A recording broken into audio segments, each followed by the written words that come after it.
my journey started when I met my first machine, which was when I was 12. My dad brought a TI-99 home, and he was going to teach himself how to do this software thing, and he was an RF engineer. And he said, if you want to learn this, go right ahead. And he had the old thick book on BASIC, and I taught myself how to code in BASIC, mostly to do my math homework. I don't really like math, but particularly didn't like 6th grade math. And so, it's the worst math you can do, but the most useful. And so I started coding it to find interest, to calculate percentages, sales, tax, and all the things that you have to do in 6th grade, convert fractions to decimals and those sorts of things. And then, once I had that done, I could just plug in my homework and have it finished without having to do any work, so I thought.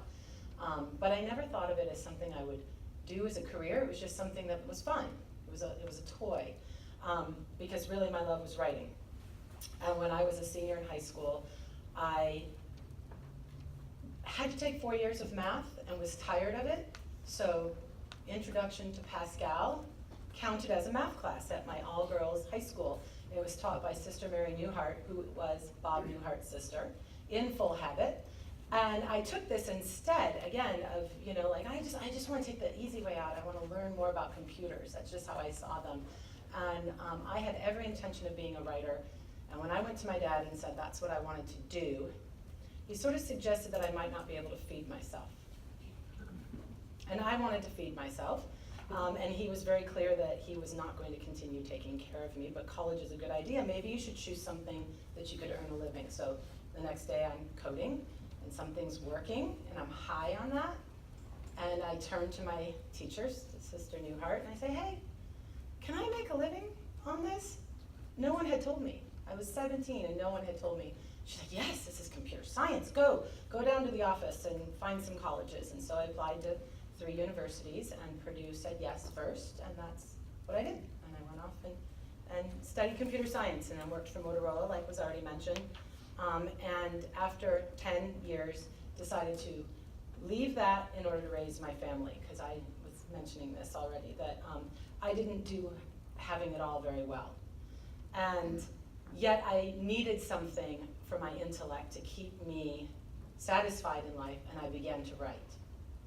And then eventually that writing led to freelance writing, led to an idea in science fiction. And suddenly I'm back researching technology, imagining what it would be like to be a machine, imagining what it would be like to be networked all the time, finding the story, writing the story, selling the story, launching my blog, and everything that came from that angle was through my writing. And my father is correct, you don't make a lot of money writing.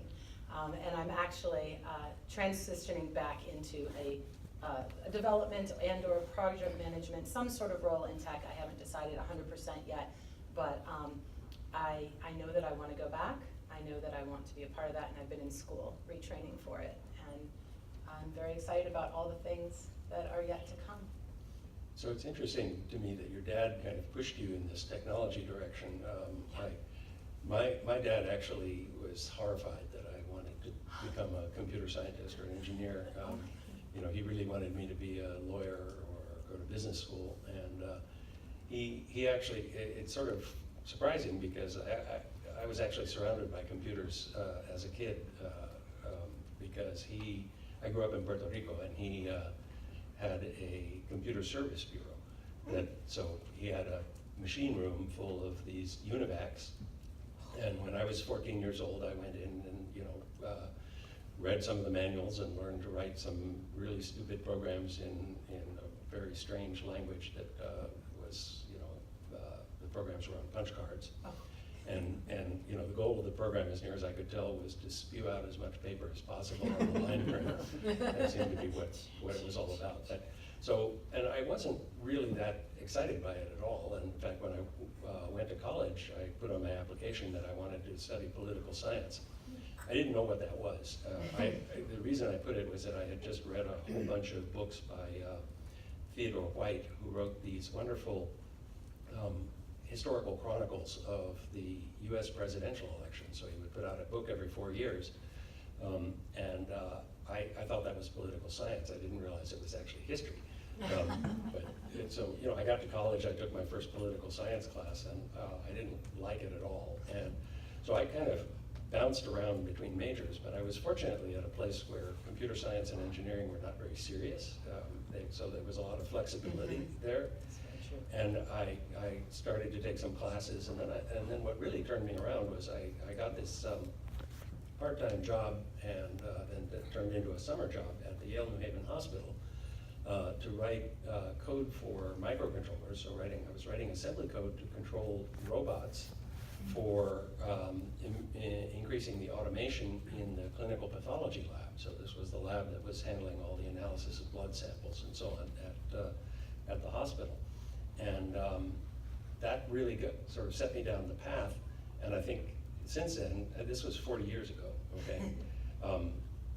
Since then, my entire career has been about integrating computers with our physical world. So it's, I've been very much focused more on the integration with the physical world and much less on the information technology, where you're just processing bits. It's always been about the computers actually doing something, making things move, or, pushing energy around and things like that. So doing something physical, and that's kind of what captivated me. And I think that, in terms of how this would lead to me being here,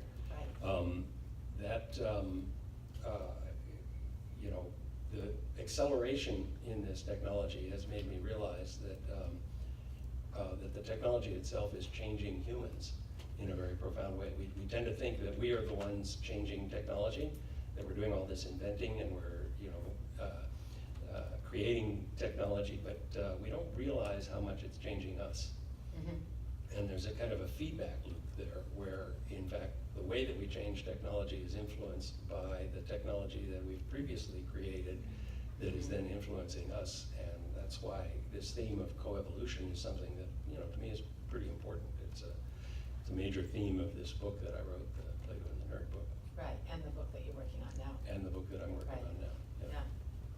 Well, I think we had talked about setting down and we started these definitions of artificial intelligence or technology, and then I really think it would be good to also lay down that concept of the LDBs that you're writing about, so that we can take it from there with the audience in terms of these terms as we have our discussion. Okay.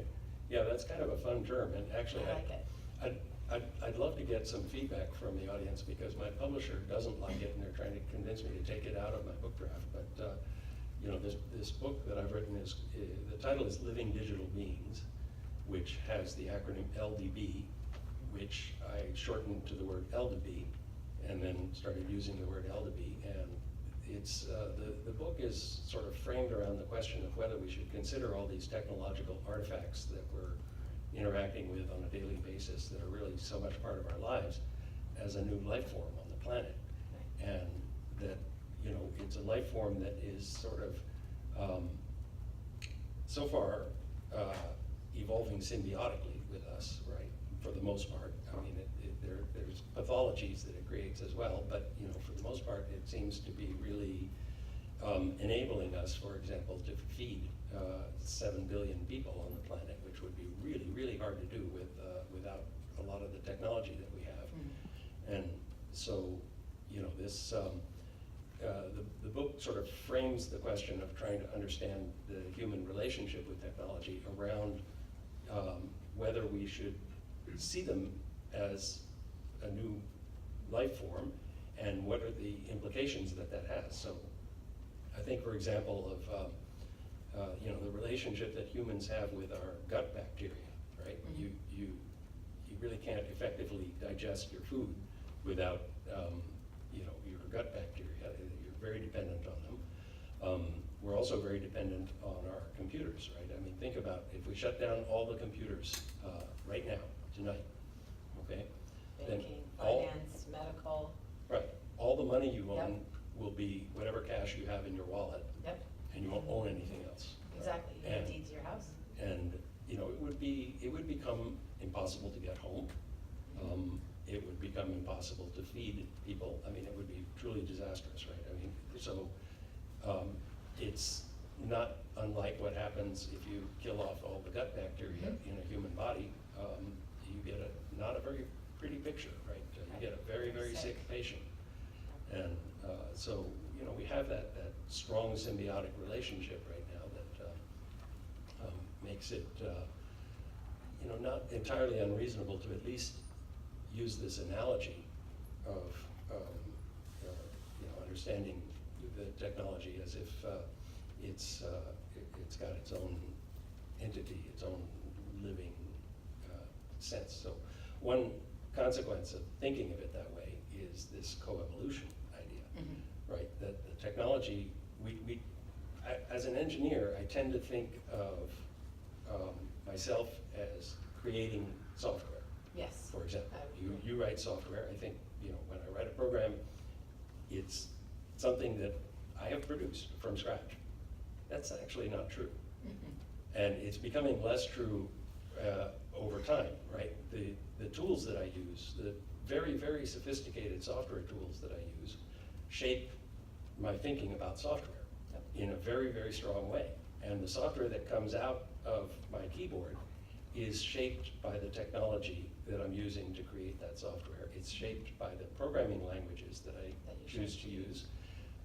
It's shaping my thinking. So this idea that it's a purely human-created artifact when I finally produce a piece of working software is an illusion. And I think that we need to understand that there's much more of a feedback loop there, and that we're not quite as much in control of the technology development as we think we are. Those are all really interesting points about that, particularly because I retook, so it's part of my training, I just finished the first 2 years of computer science, again, just the computer science classes, to contrast that to my first time around. And the development environments and the software that you're using, like you're building software with all these classes and libraries that someone else wrote 20 years ago. Some are newer, some are older, but it's still sort of like all that is there with what you're doing, and you couldn't have written it without that. This idea of, and those are the things that bring me hope actually when we talk about technology and coevolution, is this idea of code reuse, sharing, open source software, open source projects. I like that idea of Wikipedia being part of our brain. Why do I have to memorize something if it becomes more important that I know how to ask what I need, what is the question, why, versus memorizing all sorts of formulae and dates and things like that. And it's already changed us in that way that sometimes when because I'm also a teacher, I'm a dance teacher, so I'm not in the academia aspect of it, but sometimes I look at that and I see it's so behind in many ways how a child will actually interact in the world as a thinker now, because it's focusing on tools that maybe we don't even need anymore, like memorizing every single date about every single date of every single presidential election, for example, that we've ever had. I mean, that's a good thing to know, and yet anyone can know that now. Yeah, you've touched on quite a number of issues, Nicole, that I'd like to, we could go on for a very long time on any one of these, but yes. Let me start with one, right? You were talking about, a programmer using libraries. So one of the things that I've been reading about recently and learning about, because I really never had any background in this, is the innovations in evolutionary theory. There's actually been quite a lot of real movement in that field in the last 20 or 30 years. And people have a very different perspective of how it works right now, and how how early life could have come about. So, right. So one of the things they've discovered, for example, is that you can get very rapid evolutionary processes, like, for example, the evolution of antibiotic-resistant bacteria, which happens much faster than we could possibly explain with the sort of classical neo-Darwinian view, which is random permutation of the DNA and natural selection. And the biologists have discovered mechanisms like that viruses can actually carry chunks of DNA from one bacteria to another, and inject them into the DNA of the other bacteria. And so it occurred to me that that's kind of what a programmer does, except they're not working with DNA, they're working with what I call a codome instead of a genome, right? They take a chunk of code from here and a chunk of code from there, and they glue them together, and they get a new codome, which creates a new species of animal. And, you know, I mean, not an animal, it's not, these are very primitive. In fact, I think the analogy is much more maybe with very, very early life development, which was probably, I mean, I don't think people understand it all that well, but it was probably a very chaotic process of self-replicating molecules, right, that hadn't really developed the notion of species or even sexual reproduction or anything like that. That came much later. And so with software, I think we're at that early stage where there's a very chaotic merging of these bit sequences that are creating these whole new software artifacts that I call LDs. I like the idea of the codome. Yeah. Hadn't thought of that before. It was absolutely, I mean, yeah, I need this solution, I need this, especially teams working together. You're just taking things, putting them together. Oh, it worked, it solved our issue. It's, what is it going to do next? And then someone else is going to use that later. Right. Maybe, if it survives. Maybe. Most of the software. I write a lot of software. Yeah, and most of it dies. Yes, and exactly. It goes extinct. Yep, it goes extinct quickly. So, I mean, there is, I think that's also a natural part of any, in any evolutionary system that's evolving rapidly. You have a lot of extinction, a lot of, death, and, we're certainly seeing that with software development. And, I think when we think of things like, you look at the successful software products like, or companies like, Snapchat, for example, and we think, okay, the software engineers there must have really been brilliant. They knew exactly what kind of software to write, and they got it exactly right. But we forget the fact that there were thousands of other pieces of software that were trying to do rather similar things, right? And most of those just died off. The vast majority of them just died off. And the reason that this one particular strain survived is very complex. And it's not necessarily because that was a better piece of software than some other piece of software. There's all these other environmental factors, just as it would be in any ecosystem where biological creatures are evolving. There's a lot of environmental factors that are going to affect whether that particular codome survives in the ecosystem. Well, that idea of going viral.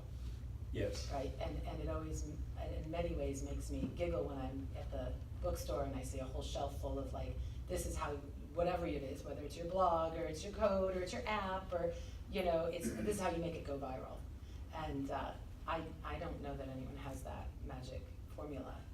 And that's part of the mystery of life. It's a complete mystery to me. I mean, nothing I've ever done has gone viral. Yeah. So. The few blogs I've ever had gone viral, I don't know what it is. It's not repeatable. I don't know what chord it struck, and it was over like that. And somebody else had to tell me it was happening, because you don't, how do you know? Well, you shouldn't worry about it being over like that. I just yesterday, in fact, read a very interesting scientific article in Nature that was documenting the fact that ideas are much more ephemeral these days in the media, that things are sticking around for much shorter periods of time than they used to. And they have quantified this effect. Oh. Yeah, and I think there's a lot of things. We were talking about this effect that technology has on humans. One of the observations that really kind of blew my mind was my colleague Stuart Russell, who's an AI person, made this observation that we're all worried about the filter bubbles and the silos that the information feeds that we all get are customized to us.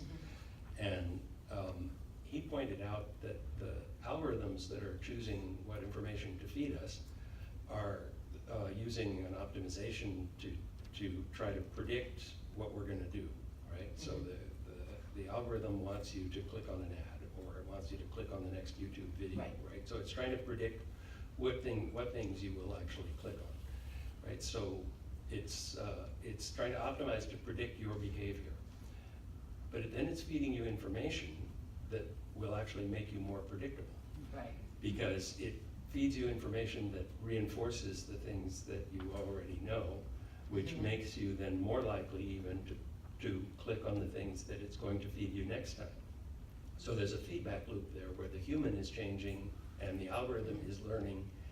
The human and the algorithm together are evolving into a very much narrower sort of knowledge base where they're seeing a fraction of what's actually out there, and they're kind of teaching each other. And we worry about the algorithms learning about us, right? Right. Privacy advocates are saying, they're learning about us. People aren't talking enough about how they're actually changing us, not just learning about us. So then Congress was right in a way to call in the president of Google to discuss YouTube's effect on the radicalization of certain subgroups within our country, for example. Yes, I think that I'm glad that there's some attention being paid They're asking to the this. questions, That right, they're yeah. asking the questions. I Even if they worry. don't understand the answers. Right, I worry a little bit about whether anyone actually understands this, and I think, Right. There's kind of a natural tendency whenever you see something happen that you think is unfortunate, you look for people to vilify. Right, to blame, it was that, And, yeah. There's a natural tendency to vilify the technology creators, right? But if you take this coevolutionary view, they may, very likely they're caught as much by surprise by these outcomes as anybody, right? They have less control over it than even they think, right? And we do, the fact that there are these inquiries being done in Congress and so on gives me some hope that we can nudge the process, right? And you can do that through public policy. You can Right. nudge processes, right? But it's an illusion that you can control them. So you can't just say, well, all right, if all the technology developers just respected privacy, we wouldn't have a problem. That's very naive. Right. Yeah, I can see that. So I actually, on this question of the filter bubbles, one observation is that it used to be, not so long ago, that disseminating information was relatively expensive, right? Yeah. You needed to print newspapers and have them delivered. You needed to broadcast megawatts of television, radio signals. And, we used to have relatively few sources of information, and the information tended to be broadcast across a whole population, right? So, as a consequence, the population would have some commonality in the information that Right. they're getting fed, Because it was right? the same on every channel. It was the same on in that area. Yeah. Right, and the issue now is, first of all, there's vastly more information flowing around. This information flux around all of us is much more than any human can absorb. And the information flows are being customized to each human. So you could have, two humans sitting right next to one another Totally different. that have no shared truths because they're getting completely disjoint sources of information. And this is not even a fake news problem. This is, even if everything on the internet were true, that's a real stretch. But Yes. if everything on the internet were true, we would still have a problem, right? Because you would end up with these islands of disjoint truths where people don't actually, they're not seeing the same things. Right. And I think that this can help explain what I see as a trend of increasing polarization among people, which I think is a very worrisome trend. How do you run a democracy if people don't share some common truths? Right. That's a huge question. So, I think that this isn't just a technology question, right? This is a societal question, and I think that pinning the blame for this on the technology isn't right, because the increased information flow has a lot of very positive effects, right? We saw the Arab Spring, for example, was, I think triggered by an increase in freer information flow. But it then sort of became the Arab Winter because of, there's problems, and I think the problems are partly due to the limitations of the humans in this system. Yes. The fact that we don't have the capacity to absorb all that information that we now have access to. Well, it's interesting because sometimes I think the reason that, for example, Hollywood just keeps doing, this is in honor of the Avengers movie that's coming out tonight or tomorrow night or whatever, the kids at school are talking about it. But it's always we're gonna rehash stories that a large portion of the population knows, and we're gonna stay in this franchise. And part of that, I wonder if it's because of the fact that we now can stream Netflix. I mean, the number of series, everyone's like, are you watching this series, are you watching that series? I would never get anything done if I stayed up to date with the most, the latest Netflix or HBO series that's popular. And so that when you are overwhelmed with information, you kind of shut down and go down to what you know. I know Superman, I'm gonna watch Superman. Or I know this genre of story, just give me this genre, because I can't fathom there are billions of books now that you could get online that, how do you know which one to pick? How do you know which one's gonna bubble up? Just your news feed, I guess, because you were searching for something and that author was related to it and suddenly you get it in your news feed. It's you rely on that algorithm or you rely on what I know, which neither of those things are moving you into other people's space and viewpoints in the world. Yeah, on the other hand, I wouldn't trade this information availability for anything. I mean, I'm having the best time in my life. I mean, these books that I'm writing, for example, I could not have written books like this even 10 years ago. I make very heavy use of Wikipedia, which I think is a really amazing cultural phenomenon. I was glad to hear you say that, because at school kids are told they can't use that as a resource, and I think it's fabulous. I know, I had an argument with my daughter's chemistry teacher because, she was struggling with the Bohr model of the atom. And so I looked it up on Wikipedia, and it is a fabulous page. I mean, it is just beautiful. And so I, suggested to the teacher that they should point their students to it. Oh, no, we don't do that. Right, yeah, it's definitely there. There's this idea that you can't trust that source of information, and somehow a glossy textbook is better. Yeah. But Wikipedia is actually a pretty remarkable phenomenon because it kind of has created what you might call a collective wisdom. Yep. And it's surprising that it's been as effective as it has been. Now, of course, my view of Wikipedia is fairly biased because I tend to look at technical pages in Right. Wikipedia. And there's many pages in Wikipedia that are actually battlegrounds among ideologues, and they do switch from, reasonable perspectives from one person's point of view to completely unreasonable ones Right. in just a few days and things like that. But I just avoid those pages, and I stick to the ones that are more technical in content, and those are fabulous. Well, and all the links at the bottom. And the links Yeah, at the bottom. the sources, and it's like, that is a whole now world that I wouldn't have found. You were talking about research, and my latest trilogy that I sold was about in ancient Egypt. And I found videos that allowed me to walk through virtually reconstructed temples, like the temples in Karnak and Luxor, and to envision yourself in that space. And even 10 years ago, that would not have been there. And this is just there. Somebody put this out on YouTube, and I spent days walking. They walk through what does it look like now, and then everything grows up around it, digitally, and suddenly you're there, and there's the gold etchings on the walls, and jewels, and in the temple, and the fires in the corner, and people walking through, and is it 100% accurate? No one, we don't know 100% of anything, but it was not possible 10 years ago for me to be thrown into a world like that has long been gone. To get an architectural spatial view of what would it be like to be a person in this place. Yeah. I think that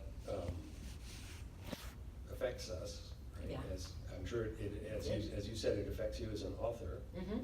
And I think I certainly am affected by the technology, both as a coder. I mean, I write a lot of software. I spent the morning, this morning, writing software, and I was really enjoying it, using very fancy tools that were shaping my thinking about the software I was creating. But I also spend a lot of time, writing about reason through our relationship with technology. And I find that the technology helps me do that. The technology itself helps you come to agreement within yourself about your relationship that you have with the technology. Exactly. That's very interesting. Yeah. That's almost like a recursive. It's all about feedback loops. It's all about feedback loops, yep. So lots of people, I mean, I know I'm one of these people that would like to think that I'm not, that I'm above, or that I know things, you know, like, that can keep me, me. But is there really, what is that human without technology? And I think, you know, and again, you mentioned earlier about the AI, the difference between AI and technology in general too. And I think we should probably take that moment, because I think there's different fears. Like, part of my fear about my extension, technology is an extension of me, and vice versa, is this idea that it could then control me. And that's where then those ideas of AI come in, and, you know, taking over the world, and, you know, and it can go all the way off into a lot of doomsday scenarios. And what is that, you know, difference between, like, everyday technology? We use it all the time. We don't seem to mind until they say the word AI. And then it's a problem, and now we're upset. And what is it? How can we stop it? Yeah, I think that's a big one. So I've been actually reading a lot. You know, when let's start with the part where you talk about what makes you you, or me me. I've been reading a lot of psychology recently, which is also kind of new to me.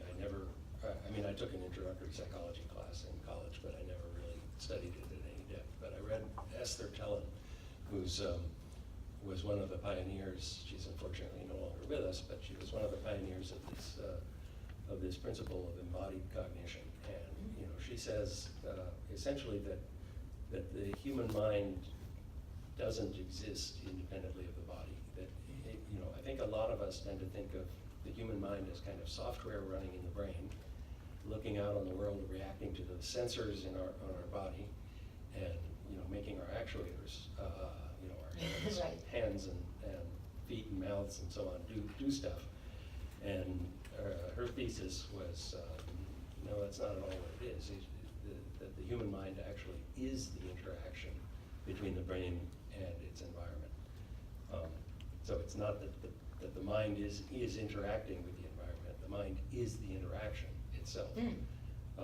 So Andy Clark at Edinburgh has also written several books on this, and they're really very thought-provoking books, because they change the way that you think of what the mind is, and they also make you realize that this sort of classical view of AI is actually probably naive. If there's something to this embodied cognition idea, then the mind is not just software running on some piece of hardware interacting with its environment. It's that the interaction itself is actually the mind. So that's one aspect. But the other thing is that I prefer to think more broadly about technology and our relationship with it, rather than zeroing in on what people call AI. Because I think once you use the term artificial intelligence, you've almost gone a little bit too anthropomorphic for my taste.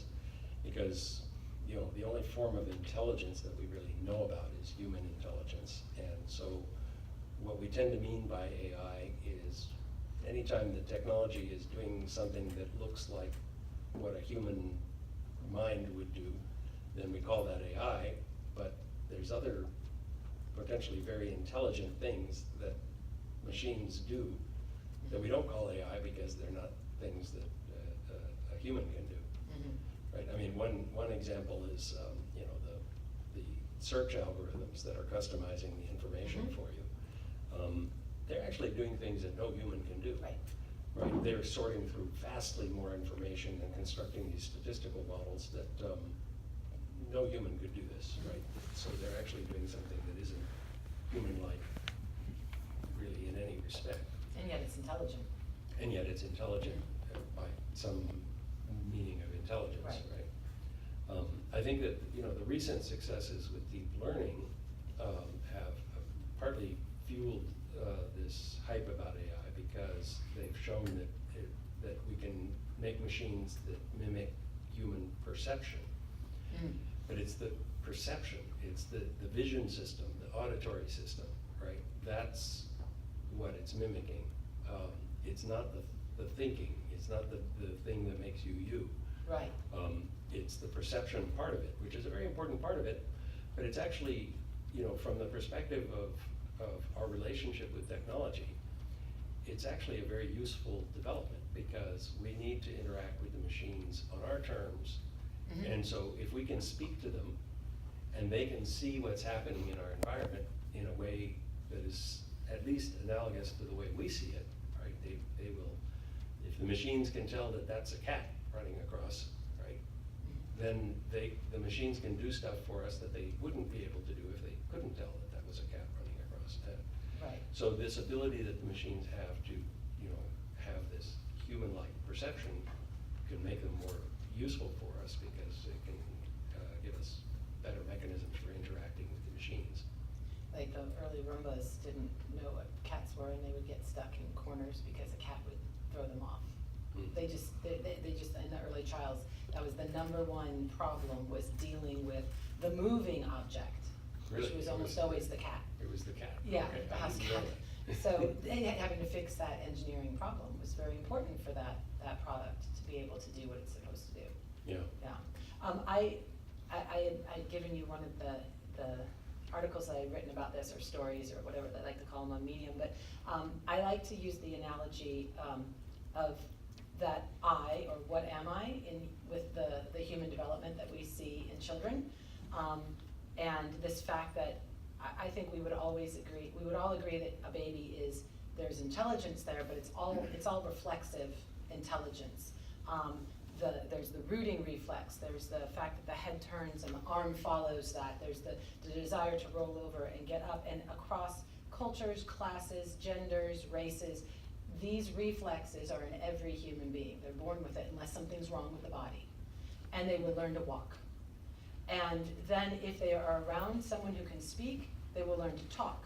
They will mimic, they will go back and forth, and this is a much more advanced learning, but is it still really the I, or that self? What is that? It's this mimicry back and forth until one day, and the example that I always like to give is, you'll see children when they begin to talk, like, can I help you? Baby, do it. There's like this general term, or we do it.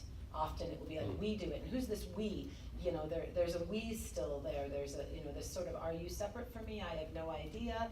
And then it will turn to sort of this baby do it. And so now they know they're not you, but they don't really know what they are. They know they're a baby. And then one day, this child will look at you and say, I do this, I will do this. And everything changes after that. The mimicry changes. Suddenly there are ideas that you didn't say, but they coming out of there's, sometimes there's jokes. Sometimes there's questions. Why? The self, the person that they are, is now present, or part of it. It's very young, but it's not what it was at all as an infant. And it wasn't even when it was that early mimicry of dialogue. Something absolutely changes, and conversation comes in. Many people in various child development books would state that that's when thinking begins, that there's like walking, speaking, thinking, and that speaking is not thinking, that there is a difference between the human being before that moment and after, and that moment of the I, or whatever, I do this, how does that ever happen? Yeah, so this formation of self is a fascinating problem, and I don't think it's really very well understood. But I've been reading quite a bit about it, and there's some insights that I was pretty surprised by. And maybe I'd like to share one of them, right? So there's a concept in psychology of what they call an efference copy, which is when your brain tells your body to do something. Okay, it issues a signal to the nerves that control the muscles, but it also feeds back that signal into other parts of your brain that tell your perception system what to expect to hear or see. So when my brain issues the motor signals to my mouth and my throat and my chest to make these sounds, it feeds back those motor signals into the auditory system in my brain to tell it what it should expect to hear. And if what it hears is a little different, it corrects, right? So there's a feedback loop. So people who are hard of hearing, for example, sometimes have a lot of difficulty articulating words because they lose that feedback loop. So it turns out that feedback loop is a very, very primitive biological feature of even the most simple animal. So if you have a worm that has maybe a nervous system of a few hundred neurons, okay, the worm can tell the difference between an external action causing the ground to move from under it versus the ground moving under it because it is moving. Okay, and it reacts differently to those two stimuluses. The sensory system is getting the same stimulus. The ground is moving, right? But if the worm is the one that's causing that stimulus, it doesn't react in the same way as if something external is causing that stimulus. So the hypothesis among the psychologists is that that basic mechanism is what underlies this formation of the sense of self, because it gives the nervous system a way to tell the difference between self and not self. So the fact that this arm is mine and not someone in the audience about to throw something at me is because of that efference copy. So I don't duck when I, out of the corner of my eye, I see an arm fling up, right? And so there have been a lot of beautiful psychological studies that really look at this feedback effect, and the hypothesis is that that's central to the development of the sense of self. And there's also people who have been studying this problem from the opposite side, from the technology side, instead of from the biological side. So there's this beautiful project by Josh Bongard, who's a professor at the University of Vermont, and he and some colleagues developed some robots that had arms.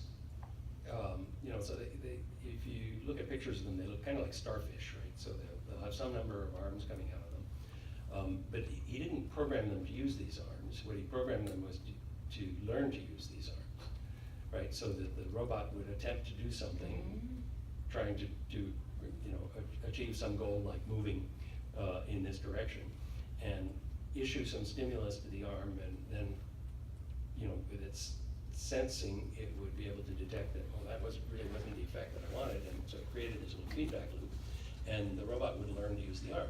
And they were able to show then that you could actually then change the arm. So for example, you could make it twice as long, and the robot would adapt to the new length of the arm. At first very awkwardly, but eventually it would adapt. Or you could remove one of the arms altogether, and it would learn to move with the remaining arms. And so the strategy here was, instead of just programming the robot to use these particular limbs that it had, program the robot to discover the limbs. And if you think about it, that's what a baby is doing. That's what a baby's doing. Yep. A baby is, flailing and discovering that, the baby's brain is discovering the connection between the sensory stimulus and the efference signal that is causing emotions. And as the brain learns about these connections, it learns that that arm belongs to me, not to somebody else. And that is, the hypothesis is that is actually the formation of me. Of me, going through that. Yeah. So obviously, all the sensory systems are creating me. Right. So that would include then any technology in that field of awareness, Right. is from the earliest of days, is forming me. Right. So one of the interesting questions is that, the computers are starting to do these same kind of feedback loops, right? So at Facebook, for example, or anybody who runs a big elaborate website, right? They have a lot of choices to make about the design of the website. Right? They're never really sure which ones are the right ones. Right. So they'll do some random permutations on the website and see how people react, and then adjust the user interface, right, in order to improve the reactions. Well, that's a little bit like, issuing an efference and feeding back an efference copy and comparing the reaction reaction that you get against what you expected. It's a very primitive form of it, but it makes me wonder whether there will be some formation of a sense of self as these feedback loops get more elaborate. Right. Something changed in the sound But it system. came back again, yeah. Okay. But, yeah, no, so that's that big question then of, will our machines or our technology ever develop the I to say, I will do this? And some, say, no, that could never happen because we don't know this mystery of life, but if it is about data collection and sensory perception, obviously a machine doesn't have the same body as us. So that idea of how something, an embodied consciousness, how it is set up is very much based on its body. As a matter of fact, one of the things when I hear people say human intelligence is the only intelligence we really know of, well, to me, there could be, just because another entity has a different body, that prevents it from speaking and sharing its experience of life with me does not mean it's not having an experience of life. And I've long thought of that and wondered about that, and this idea that our sensory systems are what make me human, but that does not mean that a tree or a cat or a bird or a star, I mean, there are living bodies, we call them alive, and we know when they're dead, and just because we cannot share our intelligences the way we know intelligence, I've never quite understood why that's, whatever that experience of life is not also intelligent. Yeah, I agree that it's very puzzling, and I guess my expectation is that I guess the psychologists that I read have convinced me enough about this embodied cognition idea that leads me to the conclusion that AIs will never be human-like until they have human bodies, and I don't think they're ever going to have human bodies, so they're really not going to be human-like. But whether a cognitive being of some sort forms, Exactly. I mean, it's almost hard to imagine how you would even answer that question, Yeah, right? I agree. It's going to be, there's no question that what will be forming are going to be very complex, dynamical things. But whether they're cognitive or not, I think ultimately will boil down to how broadly you're willing to interpret the term cognitive. Right. I think that they will not resemble humans very much. Well, that was something else I was wondering is, so we have a definition of humanity, but as we evolve with technology, as we take more of it inside of ourselves, as we use it, as it changes us, will our definition of what it means to be human change? Yeah, I think, one of the consequences of embodied cognition is that the cognitive self is, that its environment is part of the cognitive self, right? And our environment includes our smartphones and our email and our, Snapchat and Twitter and all these tools that we use. These have actually become part of our cognitive selves. And, when you just, go to the grocery store and look around at, at the checkout booth and try to find the only people who aren't staring at their phones are ones that are actively checking out, right? For now. And, you go on BART and everyone's on their smart device, and it's hard to not see that as having become part of the person. So what about this idea that humans need connection? I've read a decent amount of psychology also. I've also, part of the reason why we create often what we create is to connect or to assess threats. I kind of think that's sort of the two, we're either threat assessing or we're reaching out, because we've made that assessment. You're safe, now come in. So when you mention that you're on the BART and everyone is in their smartphones, they're connected, absolutely, probably more connected than they would ever be, and yet sometimes if people walk into that space, they assume that everyone is very alone, very siloed, going back to that silo thing, but really everybody is very much one in that space, even if you think you're in a silo. Once you're in there with all the other people that are in there on a certain level, because we're creating the network as we use it together. Absolutely. I Yeah. mean, I think the network is very much a medium of social interaction. Absolutely. And it's a very different medium of social interaction. And so if you're, a Luddite, you might be wishing things were the old way, where everyone in a room would just talk to each other. But to say that somehow it's worse to have everyone in the room actually connected to things all over the planet, why is that worse? It's not. I don't think you can put an automatic value judgment on that being worse. It's different. It's different. It's different than what we're used to in a civilization. Yeah. And we just don't really know what to do with it, because again, in some ways there's an instinct to know what to do with it, because you go in and you were there and you're networking, and maybe you've got like all these different things going on at once while taking a class, right? And watching your latest Netflix and chatting with mom, and all these things are happening in that space. And sometimes you've spoken to 5 or 6 people in a minute. Right. And I've never been able to do that at any other point in my life. So I'm definitely not alone. I feel like I know people some ways better than I used to. And yet it is a little different, because we didn't hug hello, we didn't hug goodbye, we didn't have a meal, we didn't play a game. Well, sometimes you play a game. Yeah. Yeah, I agree. I mean, I think I personally find it very, very stimulating. I mean, I can't remember what it's like to be bored. But, I know at some point in my early life, there were times when I was sitting around and there was nothing much that I could come up with to do, and I was bored. Doesn't happen anymore.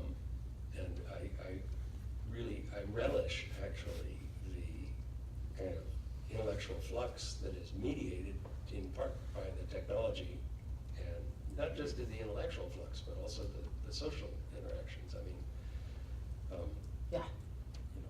I exchange email with people all around the world on a very regular basis. Yeah. It's these are people that I would completely lose touch with. Right. I agree. I think that's why I'm still friends with my best friend from high school. Is that we found, Facebook was invented, to be honest. And then it was the easiest thing in the world to stay in touch. Yeah. That's true. What is because I think that we forgot about almost 5 minutes left, but I mentioned this to you when we began kind of going back and forth. Since there is this sense of self, and there are these dangers of losing yourself, but also the fact that yourself is changing, and perhaps in positive ways, perhaps in negative ways. Do you think it's more, and again, the idea of mindfulness is very much a trope almost in Silicon Valley, with all the thought leaders and all of that sort of thing. However, do you think that in some ways this is what those ancient practices or ancient technologies, as Charles Eisenstein would call them, are more needed than ever before, to know, even if it's that you can't know yourself, well, what are you thinking and liking in this moment? What do I want right now, and does it match does it match with what's needed? Taking that step back to actually know yourself even more than perhaps we had to know ourselves in a less automated past. That's a wonderful question, and I have an answer that is a very nerdy answer. That's great. A nerdy answer to a very non-nerdy question. I've been teaching for 30 years, right? And one of the things that I have learned in the process of teaching is that it's actually in some ways a very frustrating process, because I have a lot of thoughts and ideas in my head that I fail to convey to the other person's head, right? It just doesn't get there. And I've realized recently that that's probably actually a very fundamental problem, that there's a lot of things that go on in my own cognitive self that cannot be conveyed over a noisy channel. And there's actually this is where the nerdiness comes in. Okay, there's a mathematical theorem due to Claude Shannon at Bell Labs called the channel capacity theorem, which says that a noisy channel can only convey a finite number of bits of information. Well, what if what is going on in my head cannot be represented in just a finite number of bits of information? What if it actually isn't digital? It needs more than just a finite number of bits of information. Then there is actually no way to convey it from one brain to another. Okay, I can never get my thoughts in anything even vaguely resembling the same form into your head.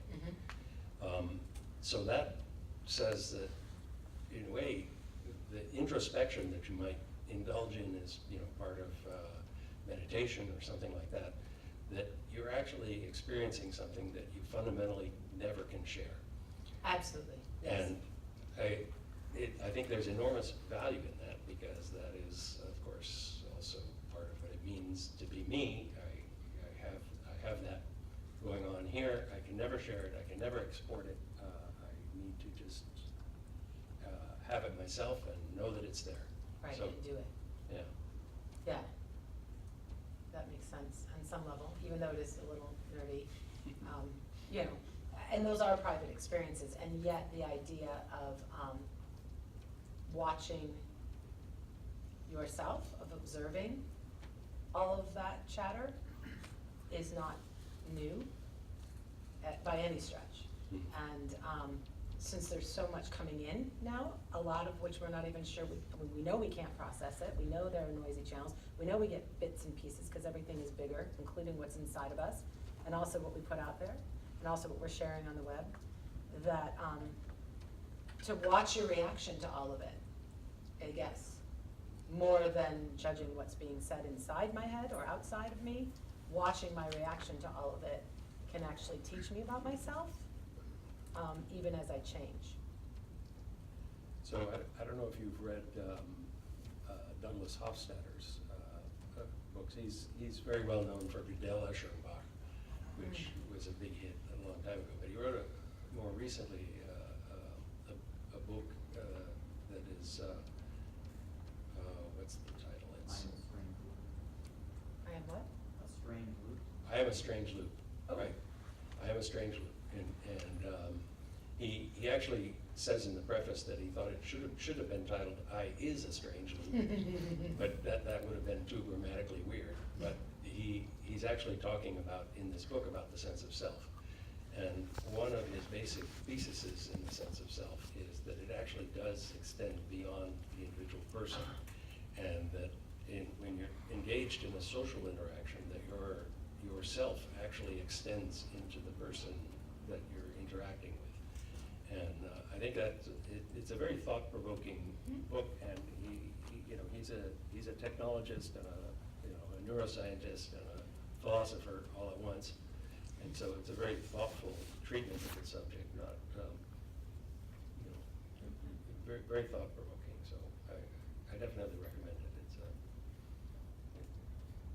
It'll get you thinking about this sense of self. Right. That sounds like yet another book I'll put on my bedside there. It's starting to pile up pretty high. Yeah. Yeah. So there is the question then of when we're making much more use of technology and more sophisticated technologies like the statistical techniques in AI and so on, that's going quite a bit further than using the technology as a communication medium between humans or using it as a way of retrieving information. And it really could get us to the point where it does change what a human self really is. Right, that our whole definition of humanity would, Yeah. what does it mean? Right. Yeah. Where, if we're, routinely using technologies that are, which, that are behaving in much more complicated ways, that really could change us. So I think that, when people worry about technology, so, Elon Musk talks about an existential threat, right? Yeah. It's a threat to our existence. I think that at some level, if what you mean by our existence is that we will continue to exist unchanged as we are today, then yes, it's a threat to our existence, because we will almost certainly not continue to exist unchanged as we are today. Yeah. But whether we will cease to exist as biological creatures, that's, I think, very far-fetched. I mean, or at least it's not gonna be AI that's gonna cause that. Maybe there'll be something else, but.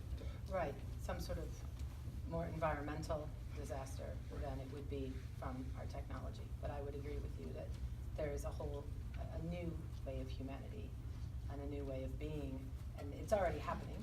We just don't think about it that much. We just sort of float along with it. But yeah. Yeah.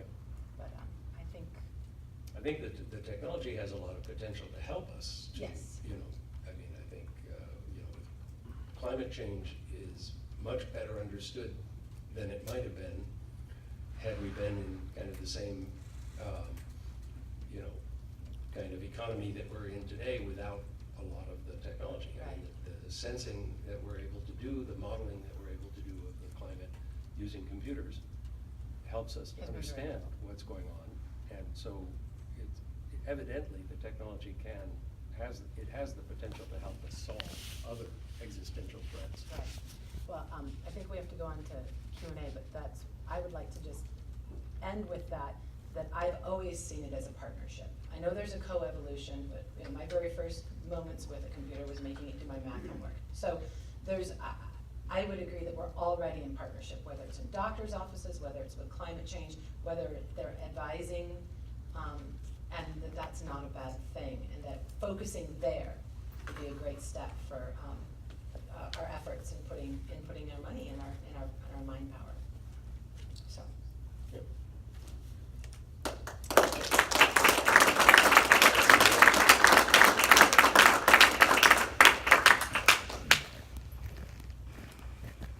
Hi everyone, so you probably noticed that we had a bit of a speaker issue. Yeah. So for a Q&A, if you're okay with it, if you have a question, just go ahead and stand up, because we're going to go without audio, so we're not having this weird sound bothering everyone all night. Oh, that was that speaker? Yeah, yeah. Oh, that was the okay. speakers, Yeah. Okay. So not much we could do about it. So. Okay, that But makes this part sense. is unrecorded anyway, so Okay. So if you do have any questions, just feel free to stand up and we'll go from there. Thanks. Yep. Yeah. Hi, thank you so much for your talk. I have a question. Do you have any thoughts on like how to structure information flow so that we have common agreement around like central truths, or do you think that it's only going to exacerbate, or like moving forward in the future, like this kind of like fake news thing is only going to get exacerbated by the rapid personalization of like that information flow? That's a wonderful question. I mean, if the goal is to have common information flows, it's not that hard to achieve. The Chinese are doing it. You know, you basically censor everything. You regulate what information is available. You make sure that all the information that is provided and disseminated meets the standards of your political party. That's one way to do it. I think it would be sad if we went that route. But that experiment is being done. I mean, there's, you know, the Chinese are very intensively using technology, and in some ways, in ways that are really far scarier than we are. I was there just last October in Xi'an, and I was surprised at the extent to which people are using mobile payment. So WeChat and Alipay are, I mean, so much so that, you know, if you buy a bottle of water from a street vendor, you use your mobile phone to pay for it. People aren't carrying cash. Credit cards don't work anymore. The hotel that I stayed in Xi'an, which was a really pretty fancy hotel, didn't take credit cards. I couldn't get a WeChat account, it turned out, because I tried, actually. But the Chinese government has a regulation that says you can't get a WeChat account unless you have a verified Chinese identity. So when you get a WeChat account, unlike a credit card can actually be anonymous. A WeChat account cannot be. And every transaction, you know, you bicycle, you take an Uber, you buy a bottle of water at a certain location. All of that is being tracked by, through Tencent and presumably by the government. So in addition to regulating the information flow, they're also watching everybody. So there certainly are ways to, mitigate the potential problems of these islands of disjoint information. But I hope we can find better ways than that. I think that, again, a model with Wikipedia, one of the reasons why, especially the technical information that you're talking about, will become so accurate and accepted sometimes as a truth is because of the open source nature of one person challenging another. So, the page is updated and groups of people work on it and people will discuss the truth. Now, mathematical equations are obviously, once they're done correctly, they aren't fighting over it anymore. Oh, you'd be surprised. Are they? Okay. Oh, you'd be surprised. And they yeah. do, and new research update this, that's happening, and they will have these discussions and they'll be a part of that, and that happens also with the arguments that happen on there. It's not a perfect system by any stretch, but it's kind of the opposite of everybody, having your government regulate it. Can we begin to build forums with trusted entities, newspaper reporters, journalists? Would we be willing to pay them to do something open source like that, such that they can challenge one another's, and they can then decide, because they're educated journalists with reputations of a certain amount, or to help us, and we could use that news source. That's what broadcast news used to be, on a certain level, except that you had, it's got to fit the viewers, and this would be actually giving them even more control. But they would need to be paid, they would need to be educated, they would need to be willing to do that craft, and not do it for clickbait and freedom. You have to be willing to pay for the information that you receive. As a matter of fact, whose book am I reading? Yuval's book, the 21 Lessons for the 21st Century. He does say that for you, if you want news, high quality news, the more you pay, the better it's going to be. And if your news is free, that's your fault. I think there was a question back there first. Yeah, I'm not exactly sure how to phrase this, but one of the things you guys had mentioned was about technology is this incredible tool for understanding climate change, for example, things like that. And our access to information being so much better than it's ever been in human history. But the flip side of that being, right, that there's so much content now where people can so easily distract themselves. The idea of I'm not bored, and yet I think I'm constantly bored just browsing through Facebook or watching things on Netflix. I guess the idea of technology, right? One piece of technology is a knife, right? That's super versatile for survival. It's something incredible. It's a tool that can really allow us to do some really great things. But also, if you gave it to a baby, it's more likely that the baby is going to hurt itself before it develops to the point where it can actually utilize that knife for its survival, right? So I'm kind of curious, as an educator, where do you think education fits into this sort of part of evolution, right? It's we kind of have to be told as the babies or as the infants sort of growing up, here's how to use a knife to not hurt yourself and not to hurt all the other babies around there. I'm kind of curious, do you think education even plays a role in how we're going to adapt with evolution, with technology like this? So that's a fantastic question. I love the way you express that, and I think you really hit the nail on the head. One of the things that I'm guilty of myself, and I only realized it fairly recently, is that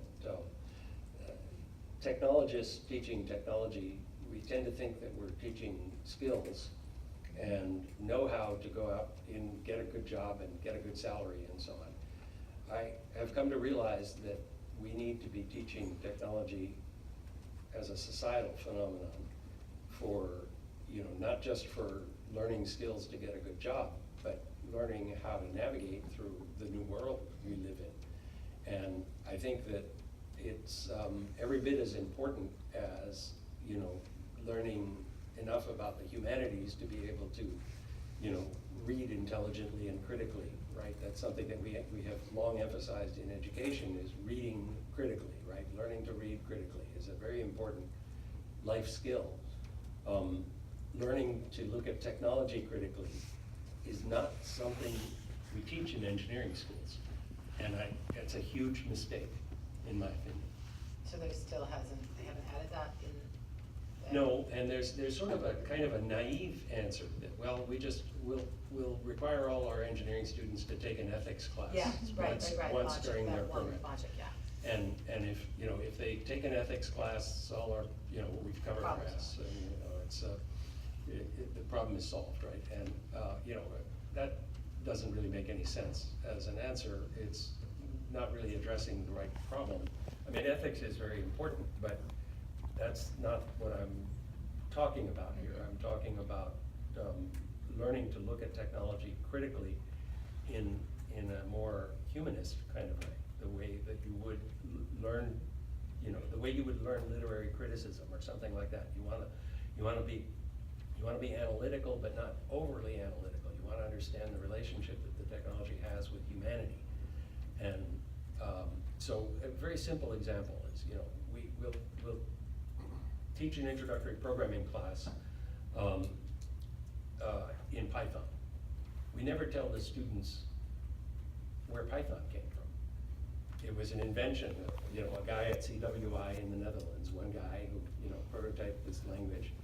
And it was a little bit quirky at first, and then this whole open source community developed this into a really beautiful language, and there was a whole ecosystem development there. We don't make that part of the programming class. Instead, we just teach them the skills of this is how you do this in Python, and this is how you do that, and you can write really elegant code and all this. I think we've kind of missed a very essential part of the story there that the students really are going to need to navigate the future, because the fact is that Python and any other technology that we teach them is going to be obsolete very quickly, and it's going to be replaced by something else that will evolve in a similar way. And if they don't understand the dynamics of that interaction between the technology and the humans, they're not going to be prepared for that, and they're going to be obsolete by the time they're 40, and those job skills that we so carefully taught them are going to be useless. Well, and I would suggest though that technology creators, I used to have this idea that it was the engineers who were the creators, but the consumers are the creators. Every single one of us are creating because of the way we use this system, this network system. And so at the high school that I teach at, they actually have a 7th grade study skills class, and in the last year or so, there's a national curriculum that they purchased about how to be aware of news sources and how to use social media it's a very rudimentary kind of attempt, and it was brought into that class, the study skills class, so that the kids could discuss at 7th grade what it means to consume technology and their role in shaping that. And this is definitely from a social media standpoint, meaning, those kids aren't thinking about coding, and they don't care about Python, even though they do have a block in Python included in this whole study skills thing. They're concerned about what so-and-so is saying on Snap about them, or Musically, or all of those things that they use to communicate. And how are you a good citizen there? So some schools are starting that. And my hope would be that, yes, that's the same time they begin critical analysis of literature in 8th grade, 7th or 8th grade. And so it would make sense for that to be either in the English class or a technology class, but everybody gets it. Everybody should have it, not just the engineers. And long before they go to engineering school. I think there was a question. My question was very similar to. Oh, okay. Yes. Hello. You both kind of just touched on what I was thinking of too, but it sounds like you're kind of giving the shapers or kind of creators a pass on ethics, or you're kind of like, that's not what I'm talking about here. Like, that's kind of what you mentioned just before. But I don't understand like how you can do that, and I also get that, yes, the users are shaping these platforms, absolutely, but then they're not able to make decisions like banning Nazis, for example, or like, yes, like Instagram just always is banning like women's nipples or sex workers, so I guess my question is, like, what are the implications, since we're building this relationship of humans and technology, what are the implications of the things that are being created by such a like homogenous group of people, mainly men, mainly white men, for everyone, you know? Right. Yeah, I'd just like to comment, I really didn't mean to give a pass on ethics. Okay. I think ethics is extremely important. What the point I was trying to make is that a lot of people from my community, you know, the technology teachers, they'll often think that their only obligation is to make sure that this ethics class gets taken by each of the students. And if you think that's enough, then there's a natural corollary, which is the natural corollary is that if anything bad happens because of technology, it must be because of unethical behavior by some technologist somewhere. But I actually think bad things can happen with technology even when there was no unethical behavior. Okay, and that's the thing that is missing there. And that's where you really have to look at it from a bigger picture perspective. You can't, I mean, ethics is you still need the ethics. You need, for the individuals involved, need to learn to understand how to evaluate the impact that they're gonna have individually. But there's things that are gonna happen where even if everyone is acting in good faith, bad stuff will happen. And we need to learn how to manage that. Do you think you're talking yeah. about, oh, I'm sorry. I guess, how do you manage that? I think it's a tremendously difficult problem, and so, I mean, what I've been trying to do is study and write about the process that's happening, what's happening to our society. And so this coevolution with technology, to me, is a fairly central thesis that changes the way that you approach the problem, right? Instead of finding the evil people at Facebook who have done these, you know, privacy breaches, we should understand more that there's a really more complicated dynamics happening here, and we need to find creative ways to mitigate the risks, right? And it's a tremendous challenge. I think that the solutions are going to be constructed by people who have a very deep understanding of public policy, sociology, political systems, and technology. And we're not training those people. Right. We're training technologists, and we're training all the others, Right. and they're not getting the technology training. And that's such a big mistake. Yeah, I was just at Rensselaer Polytechnical Institute, or RPI, up in Troy, and they actually have within their School of Humanities a Bachelor's of Science in technology, psychology, public policy, and economics. Like, it's this bachelor's that they created, and there were a bunch of kids, you know, my son was there for game design, but there were a bunch of young 19-year-olds, 18-year-olds that were there for that major. And they're one of the few that have that, but I do think that's going to become much more common. And that's why it's definitely the engineers, and also there's, I mean, so for example, when an artist gives their work over, and I'm not saying they're artists, although most of us would like to think we are, but I'm also a novelist, and when I give my story over, sometimes I don't know how someone is going to react, or what movement might come out of that, or we talked about what might go viral. And so I do think that it's amazing to me how much power a few companies have received in terms of technology when there's so much cool other technology going on, like great hardware being built, supercomputers being built, you know, imaging machines, Da Vinci robots, but everyone is focused on Facebook and Snap, and there's a reason, and Google and YouTube, and that's because that's where we're connecting. But that's not the only good engineering work, or any engineering work, or even technology work that's being done right now. And so much is being missed because we're very focused in our communications software and not everything else that could be going on. Because it's not flashy, or I don't know, it's not what we talk about. You know, you don't really care about the software on your modem.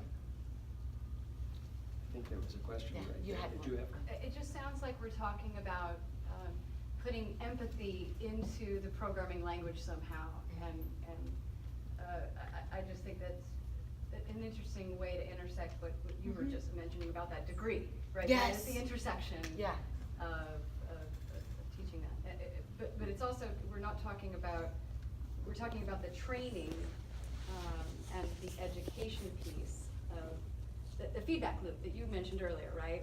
Building the feedback loop into the technology so it can continue to learn that. Yes. Empathy. And so it doesn't have to always be so harsh as the world burns. Right, I think there was a question. Yeah, thank you for both of you for your insights. I would like to ask a question following your some comments on your experience to China, and also the use of technology that is a lot for good, a lot for bad. And I haven't heard the word power here, and what power means between humans and human technology. So I would like to ask you, specifically commenting on facial recognition. As one technology, China is way ahead in one way, but also doesn't have to be China in general on that technology. Yeah, that's a wonderful question. I think that, I mean, it relates to the problem of privacy, which I think is a much more complex problem than most people realize, right? Privacy is not the same as anonymity. And privacy is, I think, actually a relatively recent concept, right? I mean, if you grew up in a small town 100 years ago,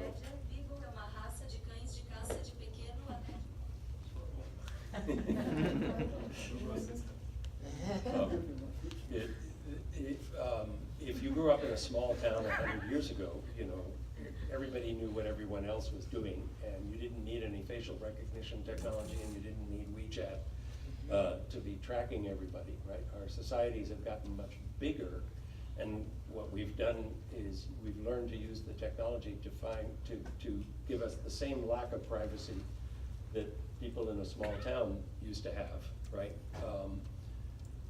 That I think, I mean, I don't have an answer because I don't think there's a simple answer to that question, right? There's many motivations to use facial recognition technology, right? If there are evil people that you know are evil, you'd like to be able to catch them and, you know, prevent them from doing bad things. That's a motivation that's often given. There's a price that you pay if that information about, you know, where people are at all times gets used in ways that you would like it not to be used, but then what are the acceptable ways and what are the unacceptable ways? And this is where, you know, I'm a technologist, so I can't possibly, I'm not qualified to answer that question. And I don't think any of the technologists that I teach are qualified, and I think we need to cultivate a new generation of thinkers who understand the technology deeply enough and also understand the societal issues deeply enough. And I think we're not, at least in my environment, we don't seem to be cultivating those kinds of people yet. Well, there are silos even within the universities, particularly our public universities. And I've noticed this because my children have just gone through this. And so your comment made me think of that yes, we want to cultivate this, but our current higher education, that thing at RPI is only because it's a private school. And if you get into RPI, you get into every major. They accepted you, and you could do anything from biomechanical engineering to artificial intelligence to game design to art. They don't care. They chose you. And so they can do that. At the UCs, you cannot get into engineering if you are not of a certain level and you did it at 18. It is almost impossible to get in there. Now, it's easier for an engineer to move into the humanities, but why would they? Well, there's a silo there between those departments even, and public policy departments, and the economics department. That's how our public institutions are set up here. So I don't see that level of ability to create that in the UCs, for example, our state universities and our CSUs. I mean, at Cal Poly, you get in a major and it is almost impossible to ever switch it again at that school at 18. And so, and cross-functional teams are they have a few, you know, you're all gonna take this class together because you're all freshmen and you take this class, but that is not sharing, that is not developing a technologist and a public policy sociologist at the same time, and I don't know how you would do that in our universities. I know how you could do it at RPI, they're making an attempt, but. I think, to be fair, there's attempts happening everywhere. I think, you know, I mean, I teach at Berkeley, and their computer science and data science have kind of exploded across the campus. And so we're now getting, you know, English majors taking some technology classes, which is a new phenomenon at Berkeley. I mean, you know, when I went to college, if I had gone to Berkeley, I'd be a lawyer today, because I, you know, would not have even been exposed to engineering. Right. I wouldn't have gotten the exposure. I wouldn't have, you know, I wouldn't have had the stimulation of my intellectual curiosity. And I think it's because of that siloing. But you know, I think we're trying to chip away at it, but somewhat with mixed success, I should say. Right, yeah. And maybe only baby steps, really, so far. I'm not sure You've been who's standing next. a while. Right, Was I that- think, right, you raised your. Well, 2020, our bus has been standing a while. Was that because you wanted to speak, or? Okay. Yes. Okay, that's what I was thinking. Thank you. Yeah, so Ed, you mentioned the, like, undesirable. I go by Edward. Edward, undesirable outcomes in technology when that's involved, despite, you know, like no bad intentions or whatever. One of the things I'm reading right now is Eichmann in Jerusalem, right? So the report on banality of evil, and so what's being created in the novel, it's not a novel, but his obliviousness to other people's point of view. And so when the question is like, how do we integrate information flows? You know, I don't see that as possible as being divorced from the way people are listening to each other, which I would assert is like the cutting edge skill of our humanity, and that's where it all shows up. And I mean, for me, like I believe the like solution to that like showed up with when I got familiar with nonviolent communication and the distinction between strategies and needs. Strategies are just the actions in the real world. The needs are the motivations and how I relate to why I'm doing what I'm doing. And you know, for synthesizing, you know, diversity, like or like adversity rather, and coming at like a shared reality. That's the whole thing's contained in that distinction, given that needs are, you know, ascriptive and strategies are descriptive. So, you know, I think creating these large, and so like 2020 or bust, this is a effort to get, it's an initiative to have the feedback mechanism of the population, like 500 million people. This is a smartphone app where people see that their actions impact climate change. It's about the short-term game of getting right, like transitioning into staying under 2 degrees warming. But it's going to take the people, you know, taking responsibility of that, and that's how they're, you know, the sense of self in the world. Like, am I, you know, just a passenger of something, or do like what is, like, does what I do really matter? Right. So I like the way you're talking. You sound more like a psychologist, but are you a technologist? Do you? I don't know. Okay, good. You're, Good. I think There you're we the kind of go. you're the kind of person we want. Yes. We need more of that. Yes.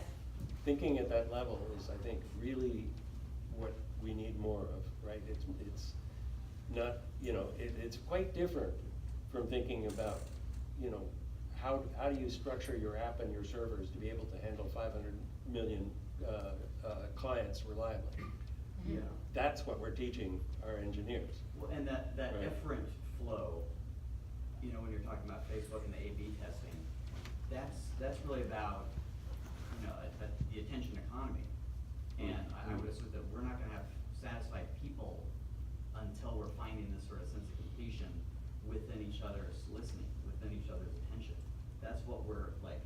That's where this need or desire came from. It arose between us.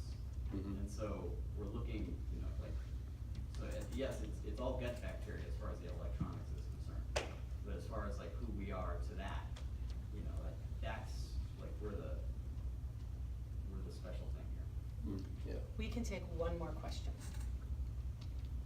I guess. Sure. Hi, It's very eager. my name is Mark. I am a software developer. I work at the Internet Archive. And What does your shirt say? it says, "Hey Tale." It means useless person, one who burps in one's mouth, and it's a anime characterization of a man who kind of runs around like Chicken Little. Oh my God, everybody's gonna die. And the women in the romantic anime slap him and say, you know, get a hold on yourself.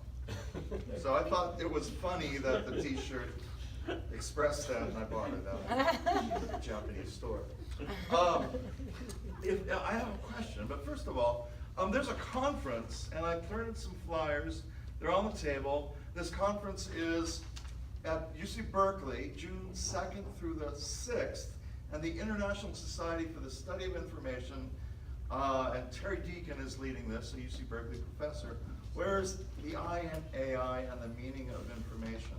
So the first conference was in China, the second in Stockholm, and now it's in Berkeley. And so information scientists from basically China and Europe are coming to Berkeley, and I urge you to just check out the website. Now, the question is, I remember reading a book, The Electronic Word, I believe by Richard Lanham, a UCLA professor. I went to Cal Poly Architecture School. Go Mustangs. Mustangs, exactly. And they're like a certain assumption that if you have better thoughts, you will have a better life. There's an assumption if you have better education, you'll have a better society. And that I've seen recently a Foresight Institute talk with Ted Nelson. Ted Nelson was just going, I created this cool stuff. And the Foresight Institute people are going, well, can it save the world? Will it, what can we do with our technology to change people, to make, them, their behavior, work? I'd like to basically get your, as educators, certainly your goal isn't to create evil people, but Yeah. what is that human part and that educational part that says, aha, here's where we're making society? So I share your concern that, it's a gross oversimplification to just say we need, more education or better education. It's worth pointing out that education and propaganda are actually exactly the same thing, just, with a different value judgment assigned to them. I mean, when we talk about education, there's always an educator, and the educator is biased. No educator is omniscient and somehow conveying a ultimate truth. They're all, they're all either through omission or through commission, imposing a way of thinking or attempting to impose a way of thinking on their students. And so it's not a panacea, but it has historically proved that if we invest more in education, we tend to get better outcomes from societies, but that's a correlation, maybe not a causation, I don't know. Right. I think we do have to keep in mind that it's not just automatic that more education is necessarily a solution. It's, we need to be having the right education as well, and somebody has to decide what the right education is. You're asking about human happiness? I know you didn't use that word, but you said to change people so that society is better, or something to that or improves? Richard Lanham was Involves? using the situation of the liberal paideia, and basically. Right, the education of the Greek education. Yeah, and specifically I thought, but I don't trust my memory, that he was talking about the British say, Oxbridge, education, will this create the people who lead our society to lead it well? So so lead it well. So I think that education is wonderful and needs to continue, and I would agree with Edward that it can also be, there is a propaganda element to it, but it's necessary so that our children know how to form society. However, I think we're at a point where, with our technology, with our partnership with machines, if the improvements are redistributed across humanity as one globe, a global entity of humans, your society will improve.